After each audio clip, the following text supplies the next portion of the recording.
ऐसा नहीं है कि जिस बिकॉज शो का नाम अनुपमा है तो एक ही किरदार की वजह से शो चल रहा है। ये अगर कुछ लोग सोचते हैं तो इट्स अ मिसकंसेप्शन। या किसी रियलिटी शो का हिस्सा रहने के लिए तो मैं डेफिनेटली रहूँगी, मैं अपने आप को लिमिट नहीं करूँगी। काव्या ये बाहर तो कुछ बताना चाहेंगे फर्स्ट? पहली बात तो मैं कहना चाहूँगी कि आई एम 100% श्योर काव्या को ज़रूर मिस किया जाएगा, बिकॉज काव्या का जो कैरेक्टर था वो शुरू से ही इतना ज़्यादा इतना एक रियल कैरेक्टर था कि हर एक इंसान ने कहीं ना कहीं अपनी लाइफ के किसी ना किसी स्टेज पर काव्या से कनेक्ट किया है, काव्या से रिलेट किया है। तो आई फील कि मैं बहुत फॉर्चुनेट हूँ कि मुझे एक ऐसा रोल करने का मौका मिला। तो या आई एम श्योर कि काव्या को बहुत मिस किया जाएगा। और उसके बाद आपने क्या पूछा? कि कहीं ना कहीं जिस तरीके से आपने उस शो को बाय बाय या गुड बाय बोला, कहीं ना कहीं लोग आज भी कंफ्यूजन है कि आखिर काव्या का रोल सडनली कैसे इतना जल्दी खत्म हुआ। क्योंकि 4 साल तक ये रोल चला एंड ये 4 साल तक ये शो हमारा चला है एंड अभी चल रहा है। सो यू नो इतने I am not able to concentrate. थोड़ा सा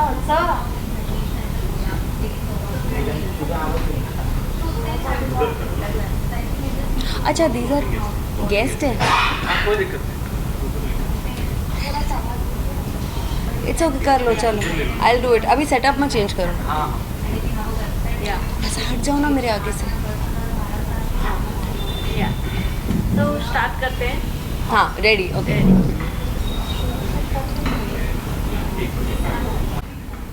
मैम सेकंड क्वेश्चन से ये कि 4 साल तक आपका ये चला, फिर क्या कुछ कहना चाहेंगे? 4 साल तक हमारा शो चल रहा है, अभी भी चल रहा है। Anupama still going on and number 1 spot पर बरकरार है। सो 4 साल तक I have given in my best and मैंने इतना ज़्यादा प्यार लोगों से जो मुझे मिला है वो एक चीज़ हमेशा is going to be extremely close to my heart. और यू नो लाइफ में हमेशा एक फेज़ होता है, आप एक तरह का रोल करते हैं, आप एक शो का हिस्सा रहते हैं इतने टाइम तक, उसके बाद then there is always time to do something else in life, to grow as an actor, as a performer. तो फिर अब मेरे लिए वो मौका आ चुका है कि अब मैं बाहर निकलूं और अब मैं नए रोल्स एक्सप्लोर करूं और अब मैं नई चीज़ें ऑडियंस को दूं, क्योंकि ऑडियंस ने ये एक पहलू मेरा देखा है एंड इतना प्यार दिया है। तो of course I am sure कि आप सब भी एक्साइटेड होंगे और सोच रहे होंगे कि what is more that I can offer as an actor. तो मैं बस वही अपॉर्चुनिटीज़ आप तक पहुँचाना चाह रही हूँ। बट जिस तरीके से अनुपमा शो से बैक टू बैक हर एक कैरेक्टर निकलते जा रहे हैं, कहीं ना कहीं ऑडियंस अब जाकर अनुपमा का अगर हम टीआरपी की बात करें तो स्लो पे चल रहा है। हालांकि अकेले अनुपमा ही नहीं रन करते, वहाँ के हर एक कैरेक्टर अपने आप में एक popular character. It's a team effort. ऐसा नहीं है कि जिस बिकॉज शो का नाम अनुपमा है तो एक ही किरदार की वजह से शो चल रहा है। ये अगर कुछ लोग सोचते हैं तो it's a misconception, because its team effort. पूरे जितने लोग हैं, जितने टीम ऑफ हम एक्टर्स हैं, जो हमारी डायरेक्शन टीम है, प्रोड्यूसर है, हमारे राजन सर, हमारे राइटर्स हैं, ये उन सब की मेहनत है एंड आई बिलीव वही चीज़ ऑडियंस के दिल को छुई है, बिकॉज उन्होंने सिर्फ एक इंसान की परफॉर्मेंस नहीं, सबकी परफॉर्मेंस और मेहनत देखी है। मैम अगर बात करूँ मैं आपके कैरेक्टर की, जिस तरीके से आपने इतने अच्छे इमोशनली लिखकर पोस्ट किया है और वो सच में इतने सारी मेमोरी आपने एक वर्ड में शेयर किया है, आज मैं एज अ ऑडियंस सोचती हूँ आपकी सबसे फेवरेट कंटेस्टेंट कौन थे?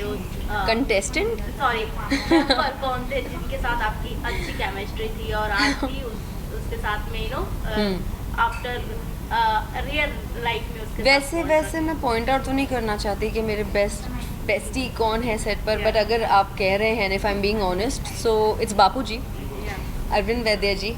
सो बापू जी को मैं बापू जान बुलाती थी सेट पर आगे तो ऑफकोर्स बुलाती रहूँगी इन लाइफ। सो बापू जान has been very close to me. मुझे लगता है बापू जी और मैं ना, हम लोग हमेशा मेंटली एक ही वेवलेंथ पर होते हैं। आई कैन अंडरस्टैंड कि अगर वो उनके एक्सप्रेशन में कोई बात है ना, मैं उनको दूर से देख के पहचान जाती हूँ कि उनके मन में क्या चल रहा है, वो मुझे दूर से देख के पहचान जाते हैं कि मेरे मन में क्या चल रहा है। सो हमारा एक बहुत एक क्यूट रिलेशनशिप है एंड वो मुझे अपनी पोती कहते हैं एंड इतना प्यार देते हैं। बापूजी की जो वाइफ है Jayshree aunty, she is also so sweet. हमेशा टेलीकास्ट के बाद अगर यू नो एपिसोड्स के बाद उन्हें मेरा परफॉर्मेंस बहुत अच्छा लगता था, वो मुझे हमेशा मैसेज करके कहती थी कि मदालसा आपने आज बहुत अच्छा किया, you have done a fantastic job in everything. So Bapuji has been my bestest friend on set. क्या मलालसा आप रियलिटी शो के लिए भी ओपन है? देखिए, ऐसी कोई चीज़ नहीं जिसके लिए मैं कहूँगी कि मैं ओपन नहीं हूँ. I am an actor and for me मैं हर एक पॉसिबिलिटी को एक्सप्लोर करना चाहूँगी. And never say never, you know. कई बार हम अपने आप को रिस्ट्रिक्ट करते हैं और सोचते हैं कि हमें ये तरह का काम करना है, ये तरह का काम नहीं करना है. You eventually end up doing that kind of work जो आप पहले सोचते थे कि नहीं, is not the right kind of work for me. So like I said, never say never. I am open to doing everything as far as मेरे दिल से कॉलिंग आई करने के लिए. आई बिलीव कि अगर मैं दिल से सहमत हूँ कोई रोल करने के लिए या किसी रियलिटी शो का हिस्सा रहने के लिए, तो मैं डेफिनेटली रहूँगी. मैं अपने आप को लिमिट नहीं करूँगी. But yes, the calling definitely has to come. Ma'am आपसे जानना चाहूँगी, जिस तरीके से अगर मैं राजन साई सर की बात करूँ, उनके शो में से निकलने के बाद हर एक एक्टर के कहीं ना कहीं ब्लेम करते हुए नजर आता है. अभी मैं उनके शो की बात करूँ, हालांकि 2-3 महीने हो गए हैं, ये रिश्ता क्या कहलाता है, उसमें से एक्टर और एक्ट्रेस 1 डे में ही निकल गए थे. और अच्छा, वो ओके, मैंने सुना था. ऑन सेट उनकी लव स्टोरी चल रही थी, देन उसका इफेक्ट शो पे पड़ रहा था. आपको क्या लगता है जब ऐसी कोई स्टोरी सीरियल्स पे पड़ती है उसके कोई इफेक्ट पड़ते हैं? क्योंकि राजन शाही ने कहा था अगर आप किसी एक कैरेक्टर में हो, एक शो में हो, तो वहाँ पर मैं लव स्टोरी नहीं बनना चाहता हूँ. ये बहुत एक सब्जेक्टिव चीज़ है. राइट. क्योंकि मैं थी नहीं उस वक्त जिस तरह जब ये हुआ. और प्लस हमारे सेट पर नहीं हुआ. रिश्ता क्या कहलाता है कि सेट एंड अनुपमा का सेट थोड़ा like you know it's not like in the same ground, अलग अलग जगहों पर है. तो मुझे पता नहीं एग्जैक्टली क्या हुआ, लेकिन डेफिनेटली मैंने सुना था. And Rajan sir being such an experienced maker, जिनके पास इतने सालों का एक्सपीरियंस है of doing such fine work, तो अगर उन्होंने कोई डिसीजन लिया है तो आई एम श्योर. अभी मैं ज़्यादा डिटेल में नहीं जानती हूँ, पर एक चीज़ तो मैं काफ़ी गर्व से कह सकती हूँ कि आई एम श्योर उन्होंने कुछ ना कुछ सोच समझ के ही डिसाइड किया होगा. एक्चुअल अंदर की बात क्या है ये तो आई रियली डोंट नो, तो I can't kind of give you my. Anupama से सुधांशु पांडे सर भी निकले थे, और हालांकि मैं उनसे जस्ट उनको एक्सीडेंटली हम लोग मॉल में मिले, देन मैंने बोला कि बाइट हो जाए, बट वो अपनी फैमिली गेट टुगेदर के लिए आए थे. सो वो सामने से अभी तक मीडिया के सामने नहीं आकर बताया कि क्या बातें थी क्या. अच्छा, या नहीं. बट कहीं ना कहीं वो थोड़े हर्ट हैं वो शो के डायरेक्टर या फिर किसी चीज़ को लेकर जो अभी तक मीडिया के सामने फेस नहीं किया. एज अ फ्रेंड उन्होंने जिस तरीके से शो किया कि मैं इंटरेस्टेड नहीं हूँ अभी बात करने को. So I don't know actually, because जिस दौरान ये सारी चीज़ें हुई, ऑफ कोर्स, बट जिस दौरान ये सारी चीज़ें हुई उसके ऑलमोस्ट 1-1.5-2 वीक पहले तक मैं ये डिसाइड कर चुकी थी दैट यू नो ये स्टेप लेना है. तो उन दिनों की शूटिंग में मैं नहीं थी, तो मुझे एग्जैक्टली पता नहीं क्या हुआ. एंड ऑनेस्टली एक एक्टर को उतना प्राइवेसी हमेशा देना चाहिए कि जो भी वो डिसाइड करे ना अपने लिए, अपने फ्यूचर के लिए, अपने करियर के लिए, उसमें ज़्यादा नोक झोंक या सवाल अगर कोई मुझसे भी करे तो ऑब्वियसली एक पॉइंट के बाद I will also be like come on, this is my decision and I know why I have decided to do सो.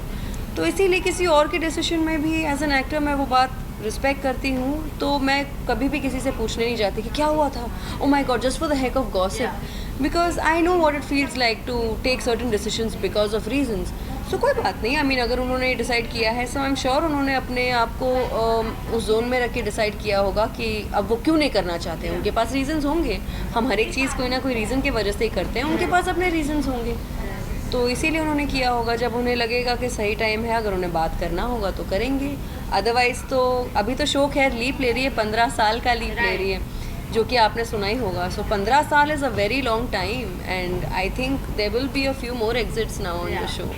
बहुत सारे कैरेक्टर नए आने वाले हैं. अब पूरा फ्लेवर ही चेंज होगा ना शो का. 4 साल तक जो वनराज, काव्या और अनुपमा वो देखती थी, अब कहीं ना कहीं वो फ्लेवर तो नहीं आने वाले. लीप के बाद हर कोई शो वैसा रन नहीं कर पाता जहाँ अगर हम देखते हैं. देखिए, आई डोंट नो कि मैं कमेंट कर सकती हूँ कि कोई लीप के बाद शो वैसा चल पाता है या नहीं पाता है.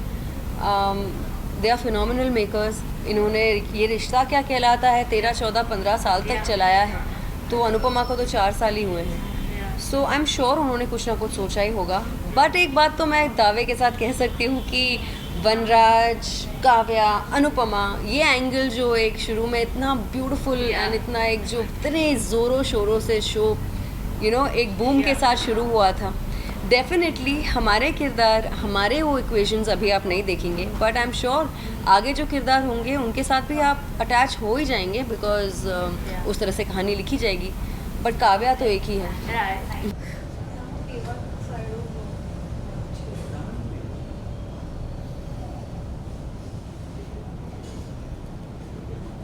Happy birthday to you.